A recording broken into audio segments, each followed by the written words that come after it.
Friends, welcome to மல்லி promo. இன்றைக்கி நம்ம மல்லி சீரியலில் என்ன விறுவிறுப்பான விஷயம் அப்படின்னு பார்த்தீங்கன்னா, இப்போ எப்படியாச்சும் வந்துட்டு வெண்பாவை கூப்பிட்டு போயே ஆகணும் அப்படின்னு சொல்லிட்டு இந்த சுடர் வந்து வீட்டுக்கு வந்திருக்கா. ஏன்னா வந்து இதில் தான் வந்துட்டு விஜயோட மல்லி வந்து சந்தோஷமாக இருக்கவே முடியாது. எப்படியாச்சும் வந்து அவளை கூப்பிட்டுட்டு போயே ஆகணுமே அப்படின்னு சொல்லிட்டு ரொம்பவே வந்து பிடிவாதமாக இருந்துகிட்ருக்க.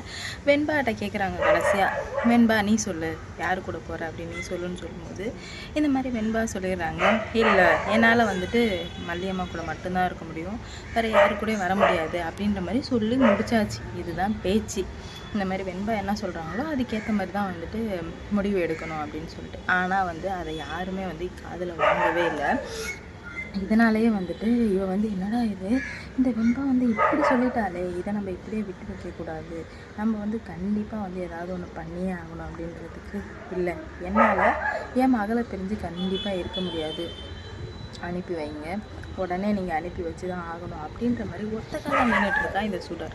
இதனால் மல்லிக்கு ரொம்பவே கோவம் வந்துடுதுங்க. என்னடா இது பேச்சாக இருக்கும். நீங்கள் என்ன சொன்னீங்க, வெண்பாவை கேட்ட முடிவு எடுக்கலான்னு சொன்னீங்க, வெண்பாவும் பதில் சொல்லிட்டா. அப்புறமேட்டுக்கும் இல்லை எனக்கு வந்துட்டு வெண்பா வேணும்னா என்ன அர்த்தம், அதான் அந்த குழந்தைய முடிவெடுத்துருச்சுல, கிளம்புங்க அப்படின்ற மாதிரி மல்லி சொல்கிறாங்க. ஏன்னா வந்துட்டு மல்லிக்கு உயிர் உலகம் எல்லாமே வந்து வெண்பா தான். அப்படி இருக்கும்போது இப்படி சொன்னதுனால அதை ஏற்றுக்கவே முடியல சுத்தமாக நம்ம மல்லியால்.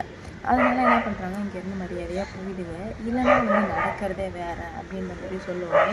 என்ன பண்ணுறது ஏது பண்ணுறதுன்னு சுத்தமாக புரியல. என்னடா இது இவன் இப்படி பண்ணுறாரு அப்படின்னு சொல்லிட்டு, என்ன இருந்தாலும் சரி நம்ம வெண்பாவை கூட்டுட்டு போனால் மட்டும்தான் விஜயும் மல்லியும் சந்தோஷமாக இருக்க முடியாது.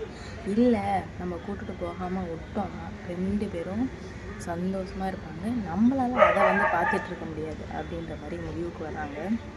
மல்லி சொல்கிறாங்க, இங்கே பாரு ரேணுகா, போயிடுங்க இங்கேருந்து, வெண்பா சொல்லிட்டா போயிடுங்க, இல்லைன்னா என்னை பத்திரகாளியாக பார்ப்பீங்க அப்படின்ற மாதிரி சொல்லுவோமே, என்னடி மிரட்டுறியா அப்படின்ற மாதிரி கேட்குறாங்க.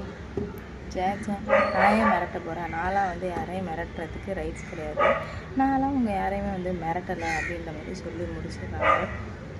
உடனே வந்து ரேணுகா என்ன ஆனாலும் சரி, அப்பா எனக்கு வந்து என் பொண்ணு வேணும்ப்பா, இல்லைனா நான் அவ்வளோதான்ப்பா, இப்படி மிரட்ட ஆரம்பிச்சிட்டா, சரி நம்ம அப்படியே செத்துருவோம் அப்படின்ற மாதிரி மிரட்டுவோம், அப்போ தான் இந்த வெண்பாவை நம்மக்கிட்ட கொடுப்பாங்க அப்படின்னு சொல்லிட்டு உடனே போயிட்டு கதவை சாத்திக்கிறான். எனக்கு வந்து என் குழந்தை இல்லைன்னா என்னால் இருக்க முடியாது அப்படின்னு சொல்லிட்டு ஓடி போயிட்டு கதவை சாத்திக்கும். என்ன பண்ணுறது போகிறோன்னு ஒன்றுமே புரியல. விஜய் ரொம்ப வந்து குழப்பமாயிடுறாரு. உடனே வந்து விஜய் வந்து என்ன ரேணுகா இதெல்லாம் அப்படின்ற மாதிரி கேட்குறேன். இல்லை விஜய், எனக்கு என் பொண்ணு வேணும், இல்லைன்னா என்னால் போக முடியாதுன்னு சொல்லுவோம். மல்லியும் பொறுத்து பார்த்தாங்க. இது சரி வரான்னு சொல்லிட்டு ஒரு கட்டை எடுத்துக்கிறாங்க. கட்டை எடுத்து நட்டுவும் மண்டையில் வச்சாங்க பாருங்கள் சுடருக்கு. முன்னாடி நானும் பார்த்துக்கிட்டே இருக்கேன், நீ ரொம்ப ஓவராக போயிட்டே இருக்க, உனக்கு சொன்னால் புரியாதா அப்படின்ற மாதிரி கேட்க ஆரம்பிச்சிருக்கேன். அவனுக்கு என்ன பண்ணுறது போகிறதுன்னு சுத்தமாக புரியல. என்னடா இது இப்படி வந்து மாட்டிக்கிட்டேனே அப்படின்னு சொல்லிட்டு அடித்து ரத்தம் ஊற்றுது. இன்னொரு வாட்டி என் பொண்ணு விஷயத்தில் பங்கு கேட்க வந்தேன்னா அவ்வளோதான். ஏன்னா வந்துட்டு வெண்பாவை தனியாக வச்சு சுடரை தனியாக கூட்டுறப்ப தான் பேசுகிறாங்க நம்ம மல்லி.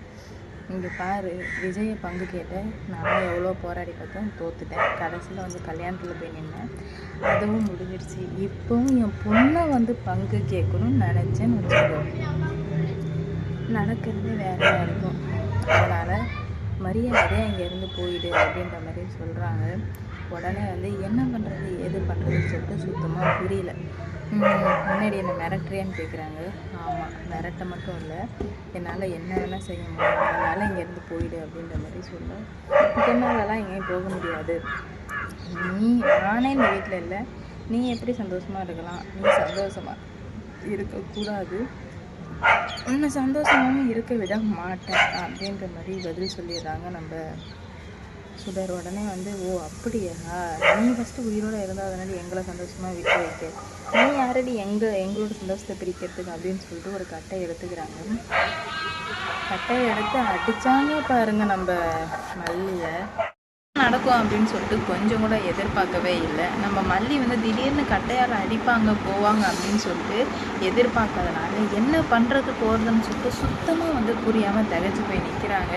பார்ப்போங்க என்ன நடக்க போகுது அப்படின்னு சொல்லிட்டு. இவ்வளோ நாளாக இருந்தது வேறு, இப்போ இருக்கிறது வேறு. உண்மையிலுமே வந்து மல்லி இப்படி பண்ண காரியம் வந்து உங்களுக்கு பிடிச்சிருந்தது அப்படின்னா மறக்காமல் அந்த கமெண்ட்ல சொல்லிட்டு போங்க. ஏன்னா மல்லிக்கு எல்லாமே வந்துட்டு வெண்பா பாப்பா தான். அப்படி இருக்கும்போது இல்லை அப்படின்ற மாதிரி பொண்ணுமே என்ன பண்ணுறது போகிறதுன்னு தெரியாமல் ரொம்பவே தவிச்சு போயிருப்பாங்க.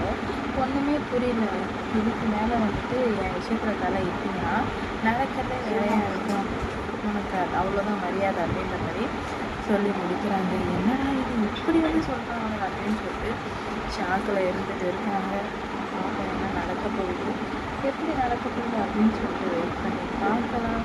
எவ்வளோ பிரச்சனை வந்தாலும் பார்த்துக்கலாம், சமாளிச்சுக்கலாம் அப்படின்ற மாதிரி தான் இருந்தாங்க. ஆனால் இதுக்கு மேலே எதையுமே வந்து பார்த்துக்க முடியாது, சமாளிக்க முடியாது அப்படின்ற மாதிரி வெளிய வந்துட்டு ரொம்பவே வந்து பழக்கத்தோடு இருக்காங்க.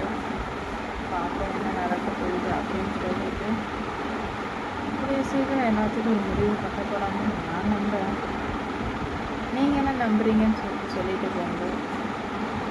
இந்த மல்லி பண்ண காரியம் உங்களுக்கு பிடிச்சிருந்துச்சுன்னா லைக் பண்ணுங்கள்.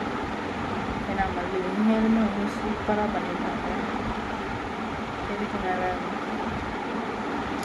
எப்படி எல்லாத்தையும் கொண்டு போப்பாங்கன்னு தெரியல. மல்லி இவ்வளோ சூப்பராக பேசுவாங்க போவாங்க அப்படின்ற மாதிரி எதிர்பார்க்காத ஒன்று தான். ரெண்டாவதாக சுடரையே மல்லியை உழைக்கிற அளவுக்கு நம்ம மல்லி மாசு நினச்சிட்டாங்கல்ல. என்ன நடக்க போகுது, எப்படி நடக்க போகுது, எந்த மாதிரிலாம் நடக்க போகுது அப்படின்னு சொல்லிட்டு வெயிட் பண்ணி பொறுத்திருந்து பார்க்கலாம். சீக்கிரம் எல்லாத்துக்கும் ஒரு பதில் கிடைக்க தான் போகுது. எப்படி என்னென்ன அப்படின்னு சொல்லிட்டு பார்ப்போம். மல்லி வந்துட்டு இப்படி நடந்துக்கும் விஜய்க்கு ரொம்ப ஷாக் ஆகிடுச்சு. ஏன் மல்லி இப்படிலாம் நடந்துருக்கு, இல்லை விஜய் அவர் உண்மையிலுமே வந்து ரேணுகா இல்லை நான் சொல்லிட்டு இருக்கேன். அப்போ இருந்தாலும் உங்களையே விட்டு கொடுத்துட்டேன். ஆனால் வந்துட்டு என் பொண்ணை விட்டு கொடுக்க மட்டும் தயவு செஞ்சு கனவுல கூட நினச்சிடாதீங்க. என் பொண்ணை நான் யாருக்காகவும் எதுக்காகவும் வந்து விட்டு கொடுக்க மாட்டேன்.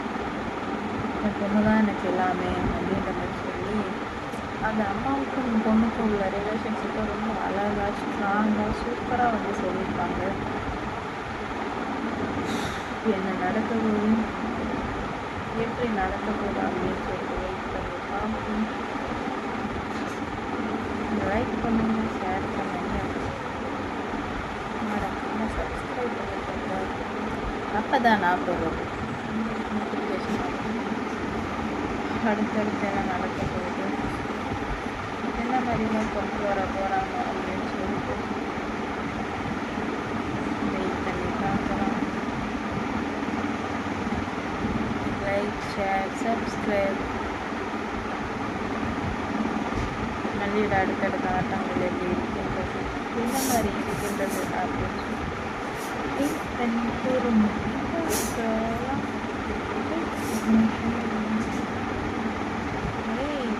சப்ஸ்கிரைப் பண்ணிக்கோங்க. நோட்டிஃபிகேஷன் வரும். அப்போ என்ன ஆக போகுது அப்படின்னு சொல்லிட்டு